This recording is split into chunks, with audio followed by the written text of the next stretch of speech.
রাজধানীর শাহবাগ মোড় অবরোধ করে দ্বিতীয় দিনের মতো আন্দোলনের সময় সন্ধ্যায় জুলাই আন্দোলনকারীদের দুপক্ষের মধ্যে সংঘর্ষের ঘটনা ঘটেছে।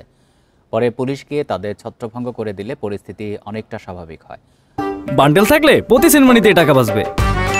বিকাশ সেনমানি বান্ডেল কিনে জিতুন প্রতি লেনদেনে। আন্দোলনকারীদের একটি অংশ গত দুদিন ধরে জুলাই ঘোষণাপত্রের দাবিতে সড়ক অবরোধ করে শাহবাগে আন্দোলন করছিল। তাদের দাবি, জুলাই সনদ ঘোষণা ও বাস্তবায়নের দাবিতে কর্মসূচিটি পালন করছেন তারা। তবে জুলাই আন্দোলনে আরেকটি পক্ষ শাহবাগে গিয়ে আন্দোলনকারীদের সেখান থেকে সরিয়ে দিতে গেলে দুপক্ষের মধ্যে মারামারি ও ধাওয়া পাল্টা ধাওয়া শুরু হয়। এ সময় পুলিশ গিয়ে পরিস্থিতি নিয়ন্ত্রণে আনে।